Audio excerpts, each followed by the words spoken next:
Bem-vindos ao Legal Growth, uma série de podcasts que a Preâmbulo Tech está promovendo, na qual nós fizemos o lançamento em outubro. E hoje a gente vai falar sobre um tema sobre gestão comercial. Então, se você está buscando conteúdo, se você está buscando conhecimento, se você está buscando insights, saber mais sobre especialistas que tragam informações para vocês sobre gestão comercial, é hoje que nós vamos tratar desse assunto aqui nesse episódio, junto com os nossos feras aqui que foram convidados, o Leonardo Morales, que é o coordenador comercial na Preâmbulo Tech, na qual eu atuo, e a Gabriela Fornels, que é uma consultora especialista em marketing, vendas e estratégia também para escritórios de advocacia. Então, prepare-se para explorar esse caminho aí de conhecimento com a gente hoje, nesse episódio. Eu sou Andréia Andreata, sou diretora de marketing na Preâmbulo Tech e convido você a mergulhar nessa jornada com a gente hoje. Sejam muito bem-vindos mais uma vez, obrigada pelo convite. E eu deixo um pouquinho para vocês falarem um pouco sobre vocês também. Pode começar contigo, Gabi. É uma alegria estar aqui com vocês e com os advogados que estão nos assistindo. Como você falou, sou consultora, trabalho nessa área há mais de 10 anos, mais de 100 escritórios atendidos em todo o Brasil. E minha trajetória vem da administração, sou administradora de empresas, né, pela Federal do Paraná. Também tenho um trabalho focado em estratégia, né, tenho uma pós-graduação nessa área. Sou autora de um livro, né, que a gente lançou inclusive na Fenaló em 2022, você estava lá com a gente, né, foi bem bacana. Bem legal. Que foi um estudo, um desenvolvimento que a gente fez entre vários consultores especialistas no Brasil sobre o marketing jurídico prático, né? A visão nossa dos especialistas sobre essa matéria tão bacana, tão complexa e tão necessária para os escritórios. Vocês juntaram o conhecimento dos consultores sobre marketing, que hoje é um assunto, e trouxeram no livro. Isso mesmo, pela editora Juruá. Uhum. E a minha atuação, André, como você falou, tem muito a ver com estratégia, tem muito a ver com o crescimento de vendas, o crescimento comercial e de comunicação dos escritórios, né? São dois grandes desafios, né? A própria questão da venda e como comunicar, né? Como se aproximar do mercado através das ferramentas de comunicação.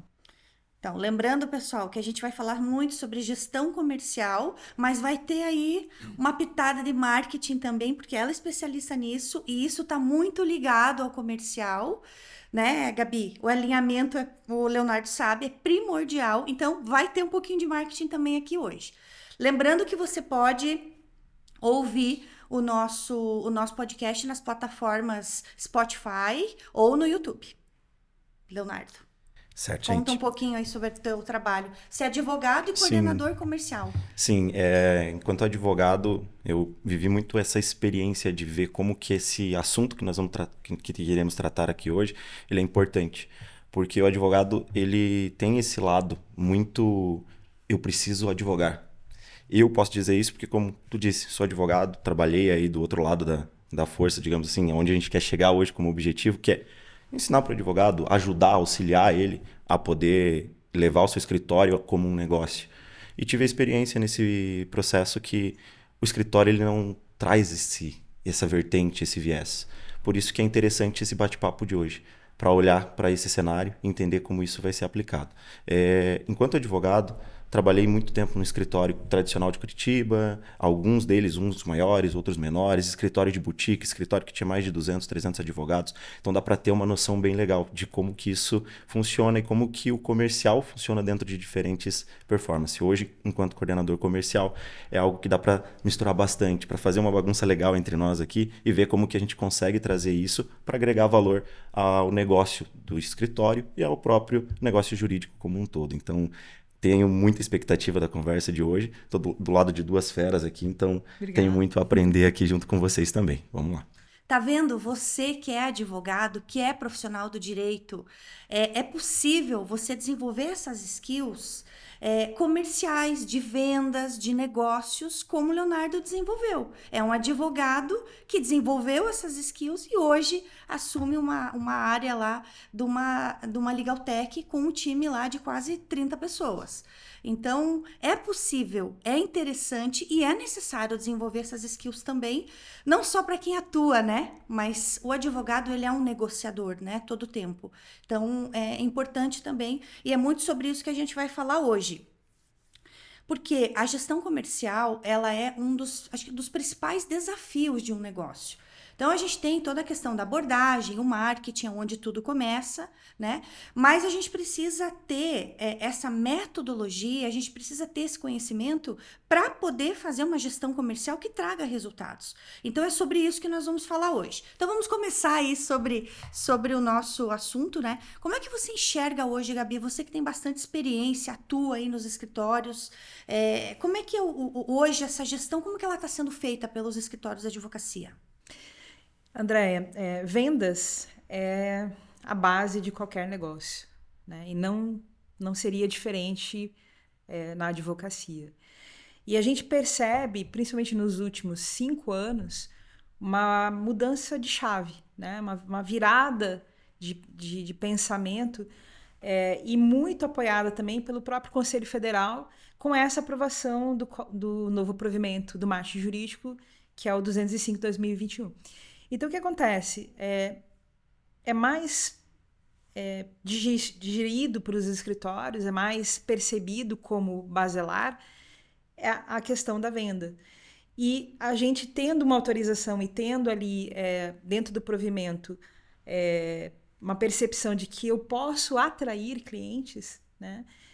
E que é interessante para a sociedade o advogado se aproximar, né? Através de iniciativas, de ferramentas, né, que ele possa utilizar para isso, isso mexeu bastante com a perspectiva que se tinha lá atrás. Então, aquele medo que a gente, né, enfrentava, que a gente via os escritórios tendo da área comercial, de vender, né, ele está sendo superado pouco a pouco, e principalmente nesses últimos 5 anos eu vejo que muitos escritórios investem em ter uma cultura de vendas, né? Em ter, de fato, um debate aberto sobre os clientes que eles querem ter, sobre os seus objetivos, as suas metas financeiras, né? Os seus objetivos por área, objetivo por advogado. Então, há uma grande mudança e uma mudança positiva, né? Por outro lado, poxa vida, né? Nós temos um provimento novo, nós temos regras novas. Mas, por outro lado, a gente tem uma grande competição também, né? Então, sim, temos uma autorização, temos regras e parâmetros, porém, para sobreviver, o escritório tem que melhorar o seu conhecimento nessa questão, né? Na gestão, como você falou, né? Não é somente vender, mas sim gerenciar isso de uma forma ampla, né? Então, eu vejo como algo que está melhorando ano a ano, e você vê mais advogados procurando informação sobre isso, mais escritórios organizando a sua força de vendas, mais escritórios adquirindo softwares que vão gerenciar funil, né? Então, é uma mudança positiva, e a gente que trabalha com isso há tantos anos, né, a gente vem percebendo essa mudança também, né? Então, eu vejo como muito consolidado no mercado a percepção de que os escritórios, como um negócio, como você acabou de falar, eles precisam ter conhecimento e desenvolvimento comercial. Legal. E para você, Léo, como é que você enxerga hoje? Ele atua do outro lado, né? Ele atua coordenando um time que justamente está negociando com os escritórios de advocacia. E também a gente percebe, não percebe, Léo? Uma mudança também, até de mindset, de como buscar soluções hoje. A mesma coisa que eles vêm buscar hoje na Preâmbulo, uma solução, né, que ajude eles no escritório, na gestão, como você falou, eles também, eu percebo muito isso, né? Que eles estão em busca de ferramentas também para ajudá-los nessa questão da gestão comercial. Mas eu sinto que mudou mesmo o perfil, até na busca pelo software jurídico, já mudou um pouco. Eles são mais exigentes, mais informados, mais, né? Como é que você vê isso, Léo? Você concorda com isso? Tem uma diferença, né? Concordo muito, só que acho que é importante fazer uma diferenciação no início disso, porque o escritório como um negócio, sim, está ali como um negócio, mas tem um ponto que é muito importante. Que advogado que teve na faculdade, qualquer coisa que envolvia empreendedorismo, que envolvia conhecimento de técnica de negócio, tradicionalmente a faculdade de Direito ela te ensina a advogar. Quando o escritório sai, aí nem pensando só nas empresas grandes, pensando também em escritórios e advogados iniciantes, como que ele chega para o mercado? Ele chega para o mercado com uma noção que ele precisa fazer o trabalho jurídico dele. Só que dele se depara com o mercado hoje, com 1.200.000 advogados no Brasil, crescendo todo dia e buscando soluções para gerir os processos que ele tem. Uma pessoa, um escritório, um advogado, ele vai gerir quantos processos ele sozinho? Então ele tem essa preocupação. Quando ele vem atrás de um software jurídico, quando ele busca essa solução jurídica, ele está buscando resolver esse problema. Ele está resolvendo esse desafio, que é o desafio profissional dele, advogado. Quando ele chega a falar com a gente e trazendo isso até para o lado que nós temos na Preamo, como desafio de venda, como equipe comercial, essa virada de mindset para o advogado, principalmente até o advogado iniciante que ele não tem uma carteira. Lógico que a gente trazer a mudança, poder trazer agora uma questão de atuação a mais, busca de clientes, isso foi fantástico. O advento da lei mudou tudo para o advogado, principalmente para o advogado que não tem uma carteira formada. Isso já traz um desafio muito legal. Mas olhando para isso e pensando um pouquinho diferente, o direito, tecnologia, é interdisciplinar. A gente tem essa interdisciplinariedade muito eficiente. Só que qual advogado que ele busca a tecnologia com uma IA, com uma busca de automação, de criação de peça e tudo que ele pode automatizar. Só que a interdisciplinariedade não para aí. Ela vem no comercial também. Então o advogado ele precisa ter isso na veia também. Que o escritório é um negócio, mas que como um negócio ele vem falar com a gente na equipe comercial, ele precisa de um processo. Então, eu gostaria muito de trazer assim, uma ideia, e já olhando até para o advogado, para ele pensar o seguinte: pensa o processo comercial como o teu processo judicial, como o teu processo que você tem que tratar. Quando a gente trata isso como processo, fica mais fácil. Quando eu penso em vendas, eu penso em angariar clientes, isso pode estar comparado para mim a uma etapa de uma petição inicial, por que não? Eu estou buscando o cliente, eu estou buscando o conhecimento de uma área. Pode aproveitar esse conhecimento Exato, todo é de processo. Né, desse processo que já está mapeado ali para aplicar claro, na outra. O advogado ele já está acostumado a lidar com o processo, ele já está. Então, a ideia é trazer isso, mas pensar isso de uma maneira de um processo de vendas. Quando eu falo de uma defesa, de um recurso, eu estou pensando na hora do fechamento de venda. É quando vai sair a sentença de um processo e é uma das partes mais importantes. Então, a sentença, que é onde eu decido o processo, é onde a gente, enquanto comercial, fecha o negócio. Primeiro eu busquei o cliente, agora eu vou fechar o negócio. Fechar o negócio é tão importante quanto falar com o cliente. Então, essa diferença que a gente traz para o advogado, ele tem que ver como processo. Quando ele consegue estruturar um processo, ele consegue pensar num processo comercial também dentro do seu escritório, ou antes mesmo de ter um escritório, na sua advocacia individual. Então, é algo que a gente também tem que olhar com esse carinho. E isso que você está comentando, a gente pode daí puxar um conceito legal. Né? Todo mundo sabe que venda funciona em sistema de funil. Porém, para que exista a venda, o advogado tem que trabalhar em prol do funil. Né? Não saber que existe e não fazer nada. Então, o que é trabalhar em prol do funil de vendas? É você realmente perceber, por exemplo, que quando eu mandei uma proposta, é uma parte, né, desse trabalho. Eu preciso trabalhar para que aquela proposta seja debatida. Ontem mesmo eu estava conversando com uma cliente e ela falou: Gabriela, todas as vezes que eu consegui pessoalmente apresentar a proposta aos clientes que eu estava prospectando, eu fechei contrato. Eu tenho 100% de efetividade de reunião. Eu faço reunião, eu fecho o cliente. Então, qual que é o objetivo nesse caso para essa advogada?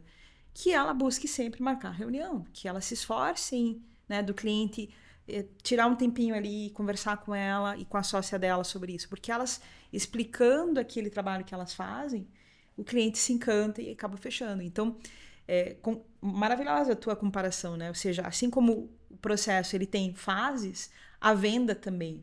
E gerenciar cada fase dessa venda é muito interessante e muito importante para o escritório, para ele ter clientes, para ele desenvolver né? Às vezes eu estou com um cliente que eu sei que ele compra outros serviços de outros escritórios, né? O que eu vou fazer nesse momento? Não vou fazer nada, né? Porque o cliente tem a opção dele ali de contratar o escritório que for. Mas será que o cliente sabe que você também atua nessa área que ele contratou com outro escritório? Muito provavelmente não. Então, tem vários pontos de trabalho, de esforço do escritório no trabalho de funil para que as vendas aconteçam, né? Para que as vendas... para que haja aquela conversão, né, bacana ali. Vamos falar um pouco de funil, então? Porque a gente fala muito, né, de funil, de sistema, de tudo. Eu acho que não, com certeza é muito legal a gente tentar traduzir esse funil por etapa. E a gente falando um pouco dos desafios e das nossas dicas em cada etapa do funil. Então, você imagine um funil, um genérico aqui. Porque cada negócio, mesmo os escritórios de advocacia, eles vão ter funis diferentes.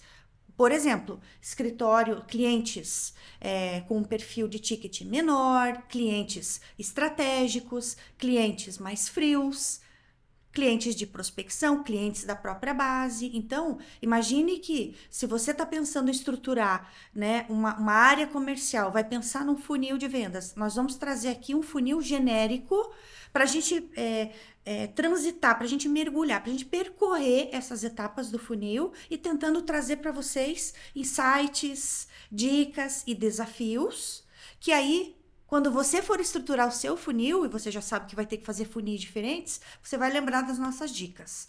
Então, vamos começar pela primeira etapa do funil? Primeira etapa do funil é quando os interessados, né? Eu não vou chamar de leads aqui, mas os nossos futuros clientes, eles entram. E eles entram de várias formas, certo? Sem dúvida. Uma das formas é o marketing, tá? Então, agora aqui que a gente vai falar um pouquinho sobre o marketing. Quando você faz as tuas estratégias, as tuas ações de marketing e você atrai esse público, você já tem que pensar nessa atração e nessa qualificação. Certo, Gabi? Para este público chegar de acordo com a tua especialidade, obviamente, do que você atua no escritório, da maneira que você está estruturado para receber esses possíveis clientes, de modo que você consiga ter sucesso e percorra até o funil e feche o negócio no final, não é? Então, falando um pouquinho sobre as estratégias de marketing da entrada, vamos falar da primeira etapa do funil, Gabi. Quais os principais desafios que os escritórios enfrentam hoje? Que dicas a gente poderia passar para eles para que essa boca do funil, essa entrada, ela seja cada vez maior e mais qualificada? Um ponto importante, né, de eu planejar a minha entrada de clientes no funil é justamente eu decidir o que eu quero. Porque um cliente que entra na advocacia, né, que entra no seu escritório de advocacia, ele vai ficar ali pelo menos por, 5 anos, 10 anos, até mais. Então, selecionar bem que tipo de público eu quero atingir com as minhas estratégias de comunicação, as minhas estratégias de relacionamento, porque tem 2 formas de eu entregar, né, conteúdos para o cliente potencial. Eu posso entregar informação, né, é o que está no provimento, o advogado pode fazer uma comunicação informativa, e eu também posso entregar relacionamento através de eventos, através de interação minha na comunidade, através de interação minha com a rede de relacionamento dos meus sócios. Então, são estratégias de atração e de seleção desse público. Uhum. Eu preciso selecionar quem vai entrar pela porta do meu escritório de advocacia através de uma comunicação mais focada naquele público, né? Então, digamos que eu estou aqui vendendo, por exemplo, holding, né? Que é um produto que está em alta, né, hoje no mercado, porque ele substitui muitas questões ruins de falhas de outros serviços, como inventário, que tem vários problemas e tal. Numa holding, se eu quero atrair um público um pouco mais qualificado, eu vou começar a discutir as dificuldades que tem, por exemplo, um empresário que vai abrir a sua própria holding, ou um produtor rural que tenha lá os seus maquinários.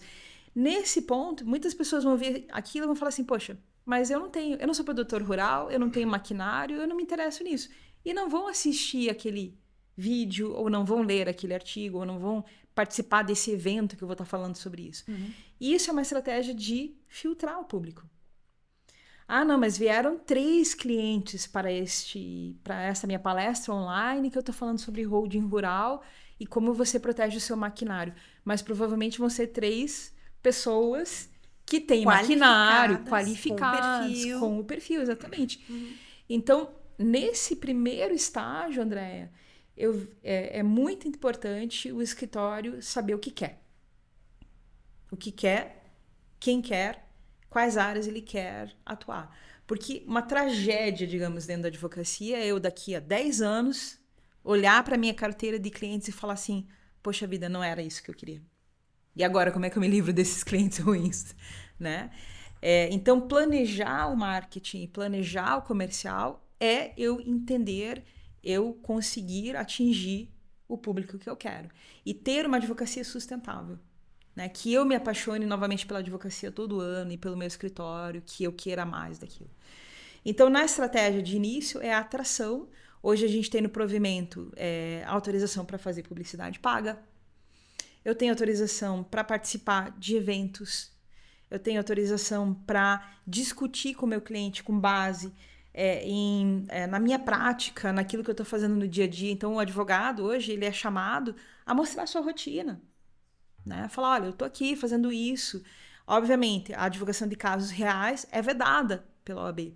Porém, eu posso discutir cases, né? Situações. Poxa vida, eu tenho aqui um cliente que me procurou algum tempo atrás e ele tinha este perfil, ele fazia isso aqui e a solução que a gente pensou foi esta. Né? Então, eu estou discutindo ideias, eu estou discutindo conceitos, isso eu posso. Então, a primeira fase, para mim, é filtrar. Né? Filtrar, objetivar, atrair através de estratégias consistentes. Esse é um ponto, só para finalizar essa minha resposta, importante. Consistência. Né? Poxa vida, eu só faço evento de vez em quando. Eu só posto uma vez na vida, outra na morte.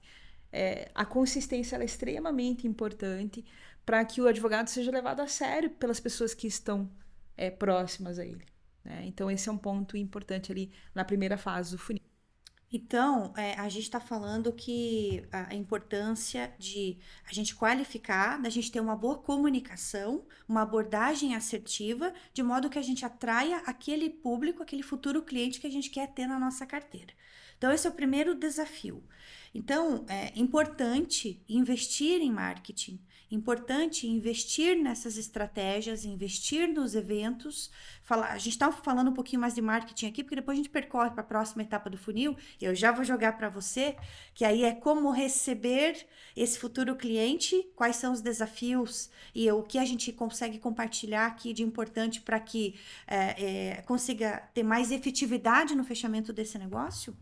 Mas a importância de se investir, de participar dos eventos e ter todo esse arsenal, né, de ferramentas, Gabi, a importância disso. Eu sempre falo que investir em marketing significa estar no jogo.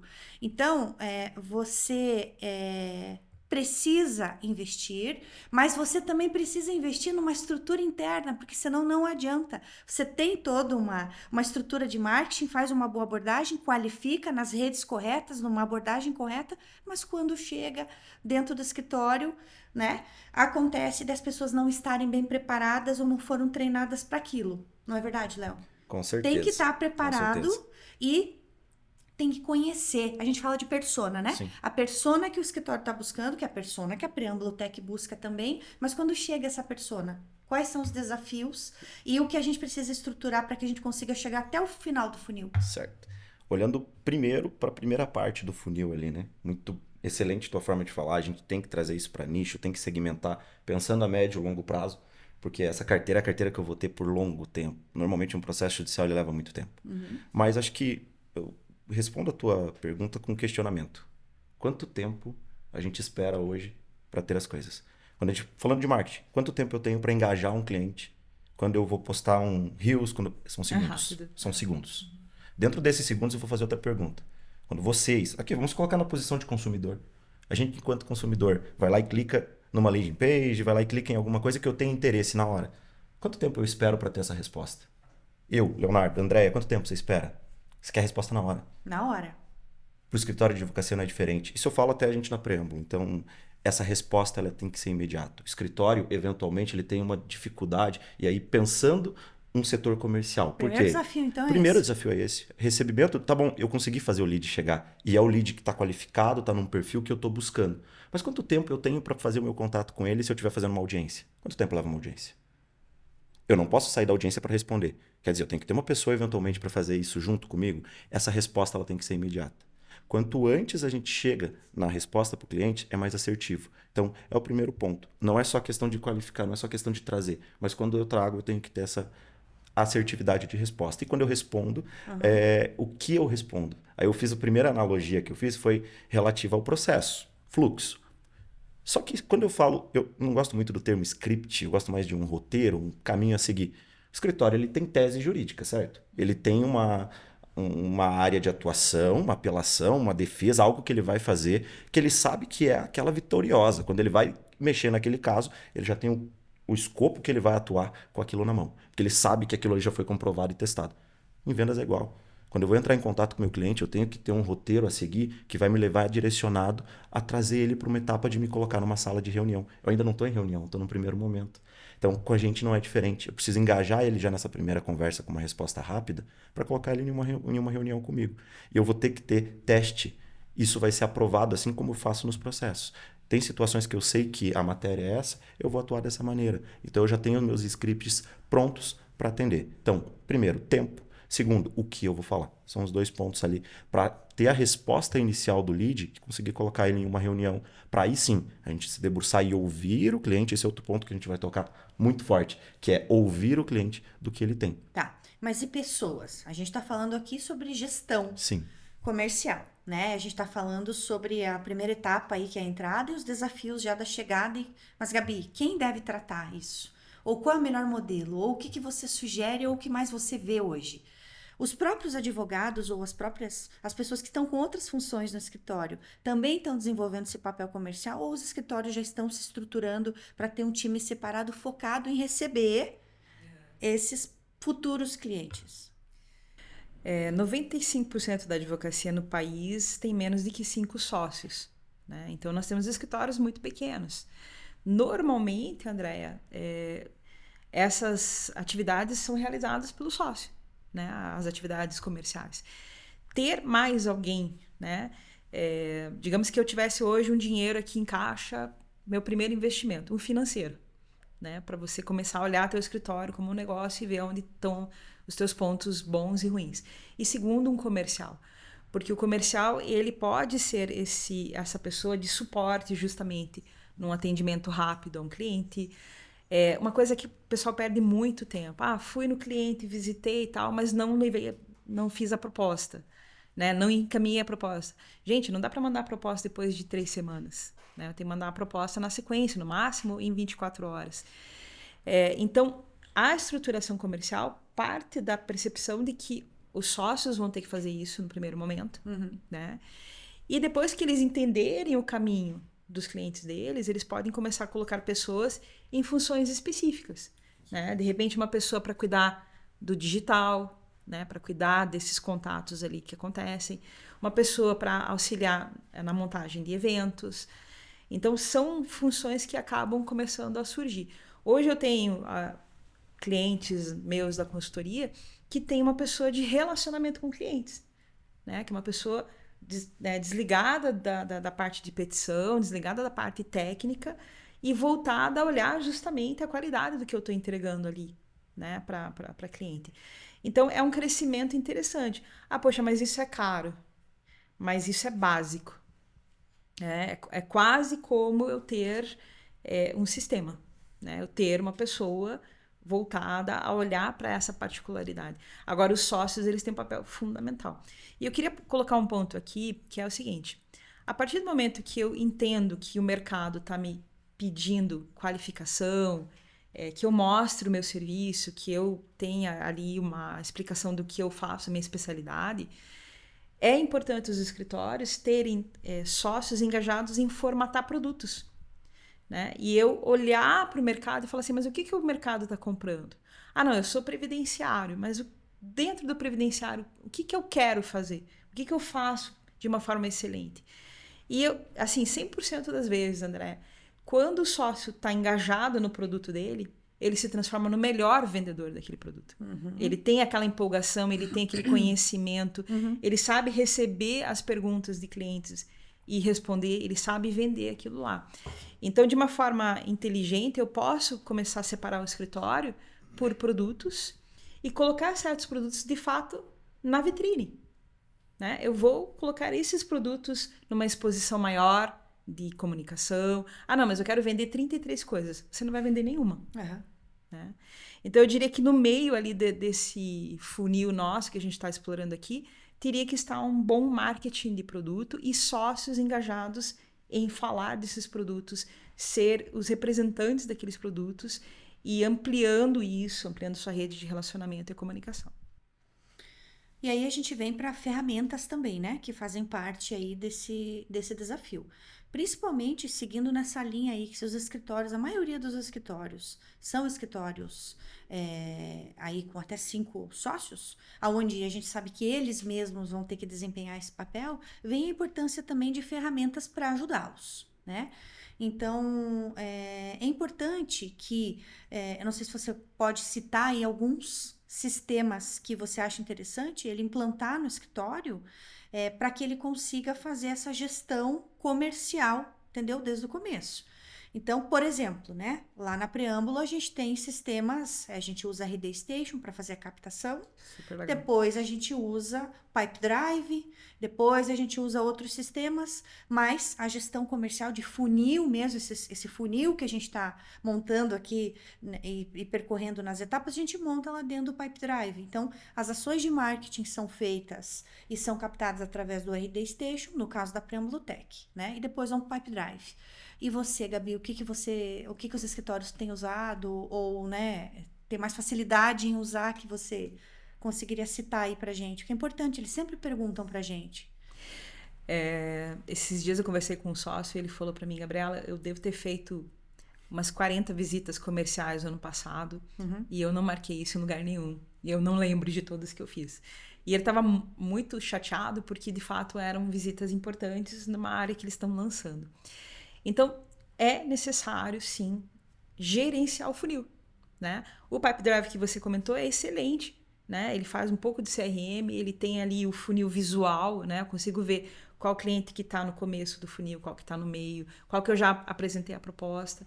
A gente tem hoje um sistema brasileiro que é o Agendor, né? É um aplicativo, está todo em português, né? E tem um atendimento também de suporte em português que é muito interessante. O Agendor, eu posso colocar pessoas, né, várias pessoas para gerenciar o funil, o que é interessante, né, eu ter mais do que uma pessoa designada a fazer certas atividades. E, poxa, eu não tenho dinheiro para nada disso, nem paciência para nada disso. Gente, Excel, né? Faz uma planilha de Excel, começa a cuidar ali de quem você já conversou, de quem você já apresentou proposta, de quem eu estou negociando a proposta. E depois que entrar no CPJ, que entrar no sistema, tenham uma qualificação de informações sobre aquele cliente. Né? E isso é extremamente importante. Quantas fichas dentro do CPJ estão incompletas? Né? E aí aquele escritório vai querer fazer uma nova venda para aquele cliente e não tem os dados ali. Né? Então, juntar soluções é muito importante a partir do momento que eu tenho o objetivo de gerenciar esse funil de captação. Você sabe que eu também ouço exatamente isso. Vários escritórios comentam comigo que eu preciso fazer uma gestão comercial, eu preciso. Mas aonde que você faz hoje? Hoje está na minha cabeça. Eu visito, ou eu até faço marketing, eu atraio possíveis clientes para o escritório, mas como eu não tenho a gestão, pessoas específicas, não sei nem se a proposta foi enviada, se não foi. Então, seguindo a nossa próxima etapa do funil, uma vez que você atraiu, né, seja o seu próprio cliente que você tem informação e vai prospectá-lo, ou se você fez uma ação de marketing e trouxe, a próxima etapa é agendar uma reunião. A gente já falou do agendamento de reunião e ter esse controle, seja numa planilha do Excel, seja num sistema como Pipe Drive, Agendor, o próprio RD também tem CRM e existem outros no mercado também. A gente vem o envio da proposta, a importância do envio da proposta. e a importância da apresentação da proposta, não é, Leonardo? Tem muito mais efetividade que até o que você comentou no início aí. Que você comentou que o cliente apresentou a proposta e tem 100% de efetividade. Então, não adianta só enviar uma proposta. Precisa apresentar uma proposta. Faz muita diferença, não faz? Faz muita diferença. E a proposta é interessante porque ela também tem que ser vista de acordo com o teu público, né? A gente falou da persona. A proposta ela também acompanha a persona. Se eu estou falando com uma empresa que é um porte diferente, a proposta não pode chegar em uma folha escrito o valor. Ela tem que ser uma proposta robusta que analise ali, de repente, o tempo possível, provável daquela situação. Ele precisa trazer uma robustez. Quando eu estou falando com uma pessoa física, no entanto, se a proposta for muito complexa, eu acabo assustando o cliente com a complexidade da proposta. Então tem que ser uma proposta que tenha tudo o que precisa, mas de uma maneira mais assertiva, mais fácil da compreensão do cliente.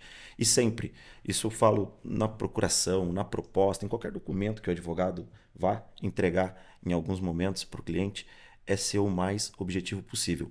Peticionamento, a gente escreve igual advogado. Na proposta, no contrato, vamos escrever de maneira clara, fácil do cliente conseguir entender, porque é um objetivo. Até a fala na hora da contratação, né? O advogado tem que mudar, tem que falar diferente, não pode ser prolixo. E na forma de escrever esses documentos também, tem que ser o mais claro possível, justamente para que o cliente leia, entenda e feche com a gente rápido. Então, isso também faz parte dessa proposta. Às vezes a proposta é a oportunidade de você mostrar para o cliente que você entendeu qual que é o problema dele. Sim, Exatamente. sem dúvida, Né? sem dúvida nenhuma. Eu já vi propostas que tem mais itens que o escritório não vai fazer. Não vou fazer isso, do que dizendo que iria fazer e entregar de fato. Então, é justamente o momento da magia. A proposta, ela tem que ser mágica, ela tem que ser irrecusável, ela tem que ser muito poderosa. E como a Andrea bem disse, apresentação, né? Não é toma a proposta, quando precisar me liga. Acho que tem muita gente que faz isso hoje. A proposta, daí manda um e-mail que já está taxado para todos os clientes, falando, se precisar, eu tô aqui. Não, se a gente fizer isso, a gente não vai fechar negócio. É porque você acabou de fazer uma reunião, às vezes, né? Você acabou de fazer uma reunião com o teu possível cliente, levantou as informações todas, elaborou uma proposta, ou não elaborou a proposta, e vai mandar essa proposta uma semana, um mês depois. Sabe? Se perde a informação. É o anticlímax, né? Sim. Entendeu? Aí já era, né? Não lembro mais exatamente tudo que você me contou e como eu devo apresentar. E eu também nem lembro tudo que agora a gente conversou. Então é importante ter esse tempo. Não é só o tempo na hora que você recebe e você faz o primeiro contato, que é o que você comentou, e a gente busca, né? A gente busca trabalhar muito hoje isso na Preâmbulo, como a gente tem N estratégias de marketing e quando chega o que a gente busca hoje, o menor tempo possível. A gente vem analisando todas as possíveis canais de entrada e como atender mais rápido.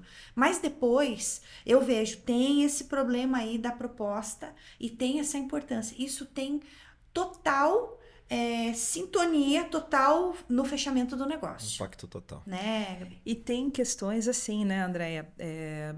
Numa pessoa física que vai ao seu escritório, né? Ela tá procurando se aposentar, ou tá com processo trabalhista e tal. É muito o momento que a pessoa está abrindo a sua necessidade, a sua carência, até a sua indignação com alguma questão e tal.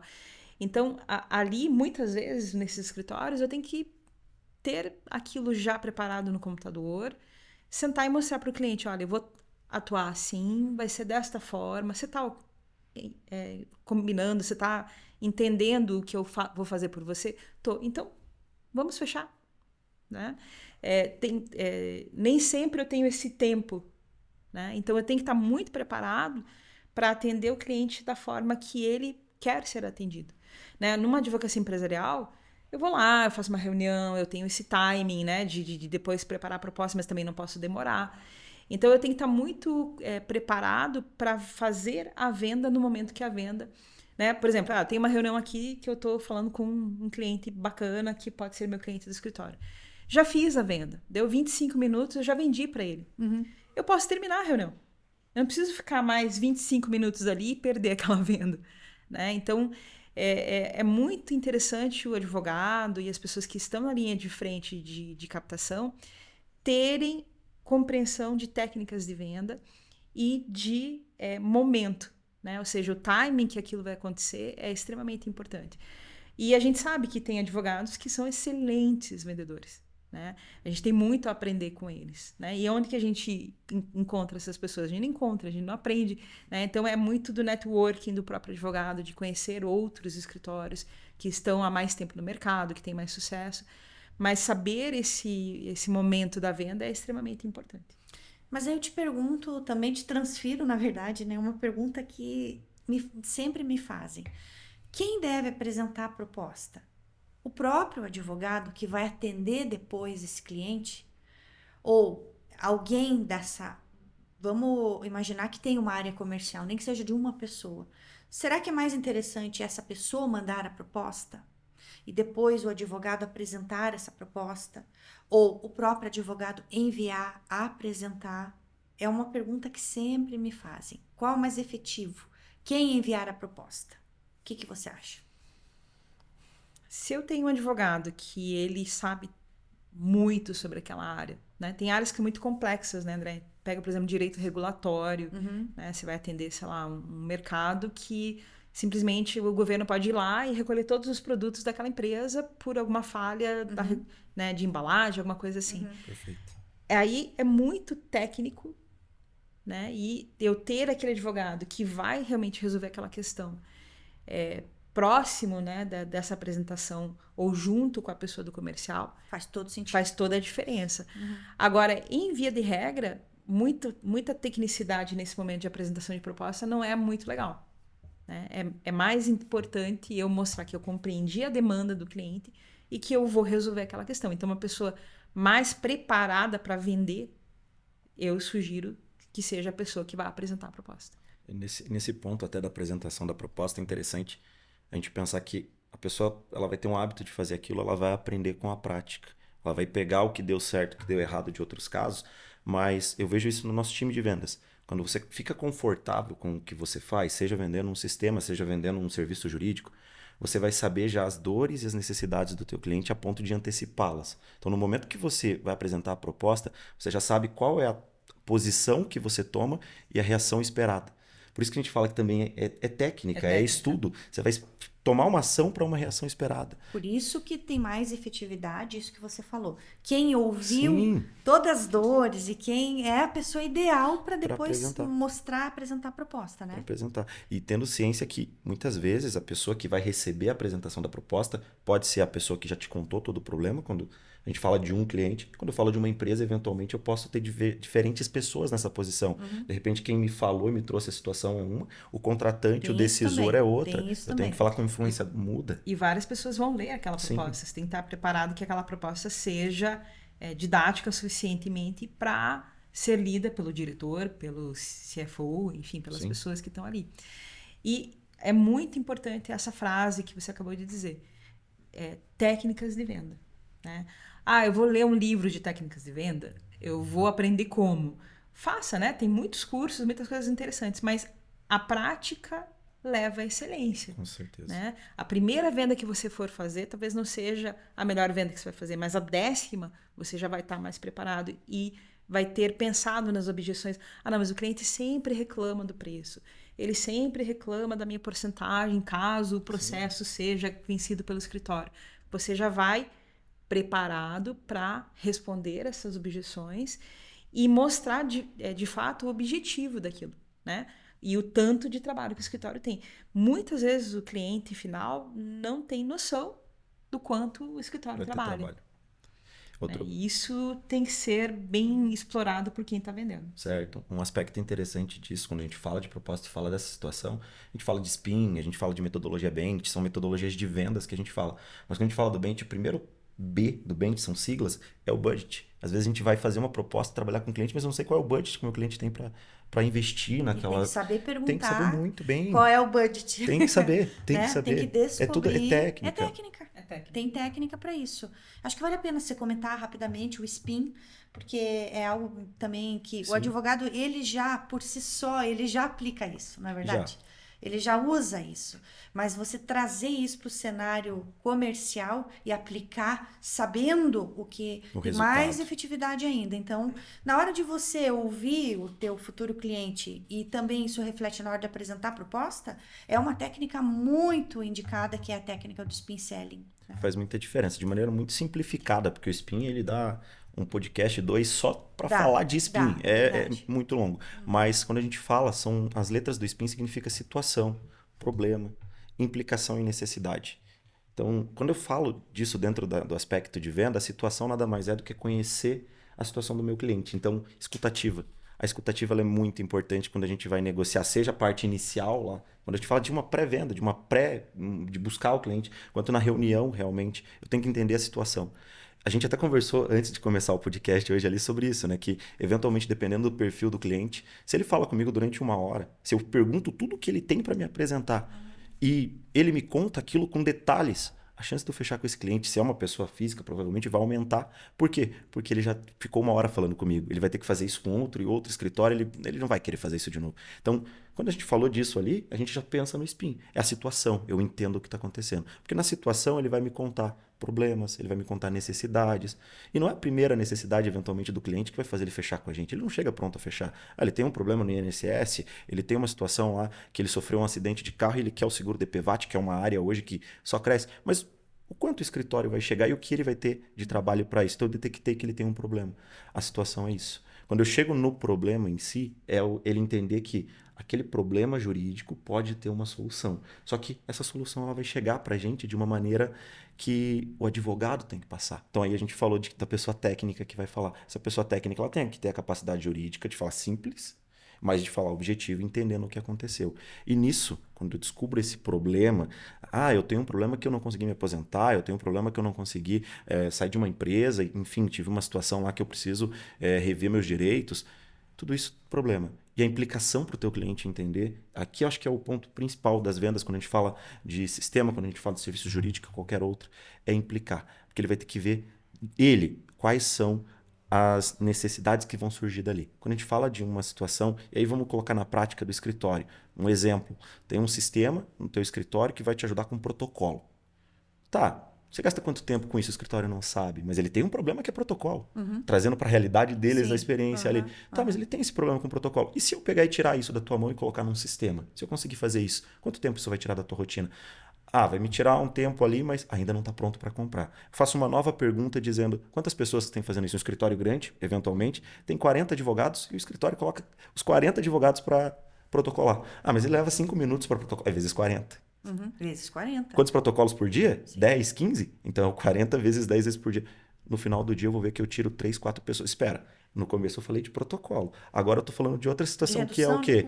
Redução de investimento, aumento de produtividade. O cliente do advogado, aí sim, quem está atuando em cada área tem que saber quais são os problemas captados e implicar para chegar no quê? Numa necessidade de solução. A necessidade de solução, eventualmente, é ingressar com uma ação. É trazer isso a nível de judicialização, ou eventualmente não. Estou falando de um divórcio.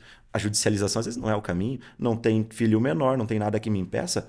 Vamos para uma via que não é judicial, é mais rápido. Então, esse nível de conhecimento de mercado ele traz para essa solução e ajuda até mesmo a montar a proposta, a estruturar a proposta. Isso é uma ideia bem simples, mas que já seria uma aplicação de spin para a gente conseguir entender o momento. Então, resumindo, a estrutura de uma boa proposta.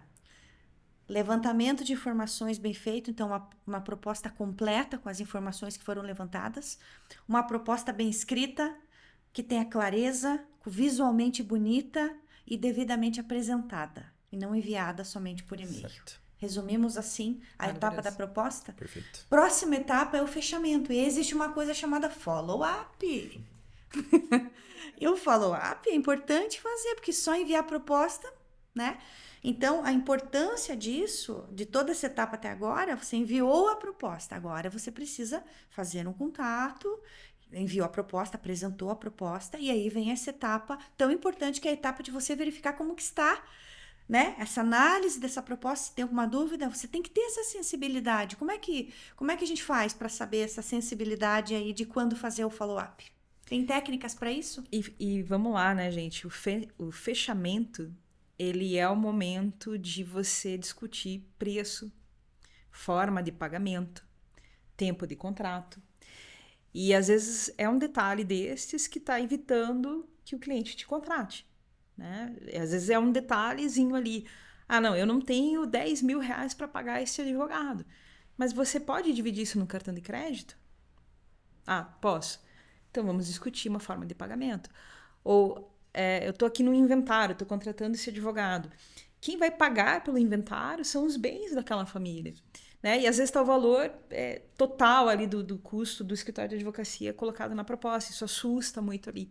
Então, este follow-up, André, é muito a minha sensibilidade de conversar com o cliente e de definir com ele como que vai ser a contratação, quando que começa o trabalho. No consultivo, eu vejo muitos advogados sofrendo para vender serviços de consultivo, né? Que é quando eu não tenho o processo ali. Uhum. Porque o consultivo parece que sempre pode ser deixado para depois. Sim. Então, na proposta, eu tenho que criar um cronograma de entrega das minhas recomendações para aquela empresa ou de ajustes para aquela família, né? Então, eu crio um cronograma para o cliente perceber que ele vai ter que começar imediatamente o trabalho. Uhum. Então, nessa fase de fechamento, eu vejo uma fase de muita adaptação desse forma de pagamento, valores, tempo de contrato e de mostrar de fato que o advogado quer começar logo o trabalho, quer iniciar logo o processo, quer iniciar logo a consultoria. E existe técnica para isso, então, para a gente antecipar, para a gente agilizar aí o fechamento do negócio? Várias, né? No caso de pessoa física, né? Eu estou, digamos, aqui no escritório atendendo uma pessoa que quer se aposentar. Você já pode solicitar alguns documentos, você já pode começar a fazer uma análise, né, com o número de segurado no INSS daquela pedido pessoa. administrativo, né? E aí você já inicia o processo administrativo. No caso de empresa, né, você pode fazer o que a gente chama de um step one, que é fazer uma análise inicial daquela situação e passar os riscos. Olha, se você demorar mais um mês para você começar esse processo, você tem esse custo, ou você tem esse risco aqui de piorar a situação.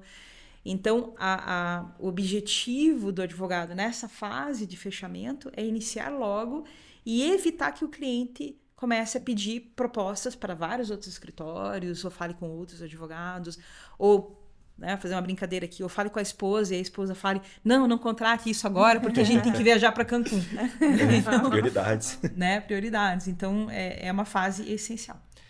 Nesse ponto, complementando um pouquinho apenas, a questão é tão interessante quando a gente olha, porque, primeiro, às vezes o advogado não faz por não ter segurança de como mapear isso, né? Então ele tem que ter um bom RP, um bom sistema ali que ele consiga mapear. Ele fez essas negociações, ele precisa ter isso em algum lugar. Mapeado, foi parcelado, não foi? Verdade. Ação trabalhista é a longo prazo, eu vou cobrar no final do processo, eu não posso perder isso de vista. Então é algo interessante que a gente tem que ter uma ferramenta por trás. Só que, para além da ferramenta, a gente olha para isso com um detalhe muito importante. ROI.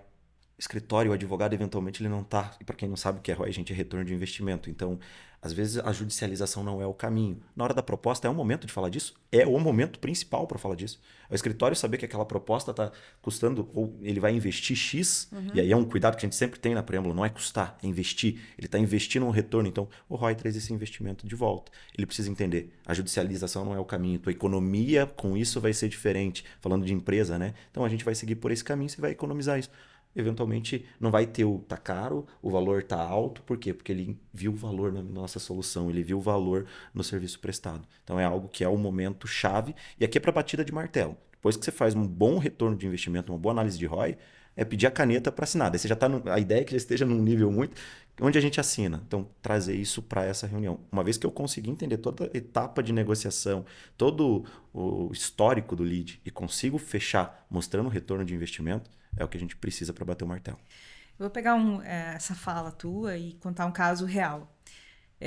Certa vez um escritório de advocacia do Nordeste, ele fez um evento muito legal. Ele tinha um mailing maravilhoso, então eles conseguiram encher o evento. Eles falaram sobre consultoria, mostraram os serviços do escritório, e teve uma pessoa ali no evento que marcou uma reunião com eles, era um dono de uma transportadora, e a gente sabe que transportadora é um dos setores, né, do setor de logística, que mais tem processos trabalhistas, né? Tem muita coisa ali complicada. E o escritório queria muito vender uma consultoria para essa empresa. E o gestor ali, ele falou, não, eu quero mais, eu já estou atendido aqui, eu quero contratar o cível de vocês, não quero contratar o trabalhista. Só que o trabalhista era o principal objetivo deles vender para aquela empresa.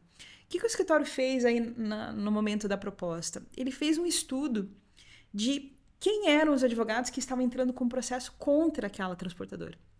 E eles identificaram que existiam 2 advogados principais na cidade lá, que era uma cidade interior, que eram os principais demandantes, né? Os principais advogados dos demandantes ali. E eles falaram, olha, vocês estão com 2 portas abertas aqui, tem 2 advogados que estão se especializando aqui em processar vocês, né? Então, aqui, esse advogado aqui, ele está pegando muito em questão de hora extra e esse outro está pegando numa outra situação aqui. Quando eles mostraram esse comprometimento, esse conhecimento, veja bem, era uma informação que estava aberta, né? Estava lá, o advogado, né, que estava já atendendo a empresa sabia, mas eles não tinham se atentado para esse ponto. E quando o escritório trouxe essa questão, eles falaram, poxa, realmente, a gente precisa de algo antes dos processos, né? Então, a gente precisa da prevenção de um trabalho consultivo de compliance trabalhista. Então, foi uma técnica muito interessante no momento da proposta.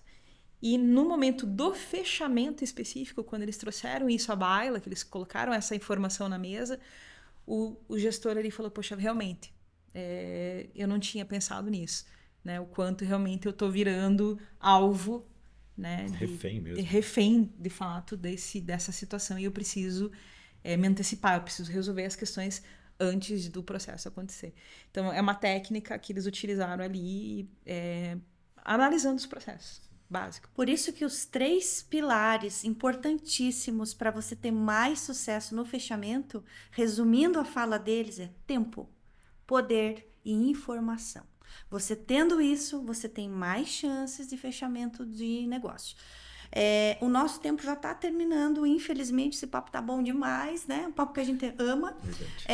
Eu queria conselhos finais para quem já tem uma gestão comercial no escritório e está querendo ampliar ou não tem ainda uma gestão. Quais são os conselhos de vocês aí para que eles possam, principais pontos assim para começar ou para olhar?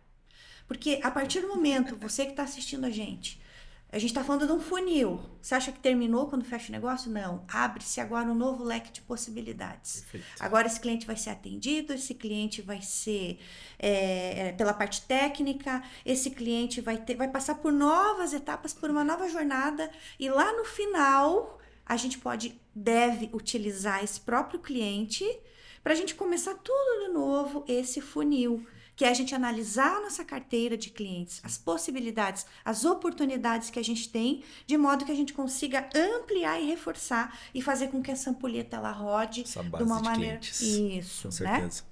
Então, conselhos finais, meus convidados.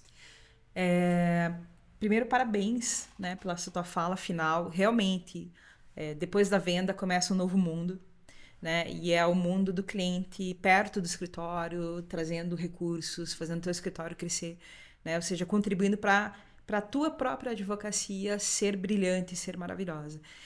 A gente precisa mudar muito a forma como a gente encara vendas. Vendas é algo positivo, é algo importante, é algo que eu tenho que saber fazer, eu tenho que gostar e que eu preciso tirar o medo, né? Né? Então, o meu principal conselho nessa fala final aqui é perder o medo de vender. Né? A venda, ela é a porta que vai trazer o cliente que merece e precisa de você. Né? Então, se eu sou bom, se eu estudo, se eu conheço, se o meu escritório se desenvolve, saber vender é uma fase, é algo extremamente necessário para que isso continue e chegue. Né? Então, muitas vezes eu reclamo, poxa, como tem advogado ruim, como tem gente ruim no mercado, nossa, abre o Instagram, só tem coisa ruim. Então, se você é bom, né? Aproveita, aprenda a vender e transforma essa competição numa competição mais justa para o cliente ver as oportunidades, ele poder fazer realmente a comparação entre os escritórios de advogados e escolher você que é o melhor. Sim. Isso aí, bela dica. Você, Léo. Meu ponto é olhar para o mercado e pensar que muita gente está se formando e não olhar isso como um desafio. Tem mercado para todo mundo. Basta a gente saber angariar, buscar, prospectar. Tem mercado. O Brasil é enorme, tem muita gente. E o Brasil é o país que mais judicializa ação no mundo. Então, quando a gente fala de advogado, nossa venda é a solução de problema, é a resolução de lead. Então, tem mercado para todos. E quando tu falou, André, da questão da ampulheta, da gente virar e trazer isso a nível de prospecção ativa, é olhar também para os casos que eu já tenho, casos que eu estou solucionando ao longo do tempo, mas o que a gente chama de upsell, que é uma venda para o teu próprio cliente. Não esquecer disso também. Então, às vezes, a gente olha para essa base de cliente e tem muita coisa ali que a gente também pode reaproveitar. Então, são 2 pontos aí que não ter medo e aproveitar o que já tem de cliente. Ele já confia na gente. A venda do advogado, mais do que qualquer outra, é confiança. Você já está resolvendo o problema dele. Então, é mais fácil, eventualmente, também ter novos serviços ali. É outro ponto que vai ajudar muito. Bom demais, gente. Eu agradeço muito a presença de vocês. A gente está chegando ao fim, infelizmente, né, desse episódio do nosso podcast. Obrigada a todos que ficaram com a gente até agora. Obrigada mais uma vez aos nossos convidados. A nossa produção está enviando aqui no chat a nossa pesquisa de satisfação. Também é importante que você preencha para que a gente possa melhorar sempre, né, os nossos conteúdos e também para a gente saber o que você quer ouvir mais por aqui, né? Novos conteúdos, sugestões para a gente também trazer aqui para vocês. Nos vemos numa próxima. Obrigada pela audiência e até mais.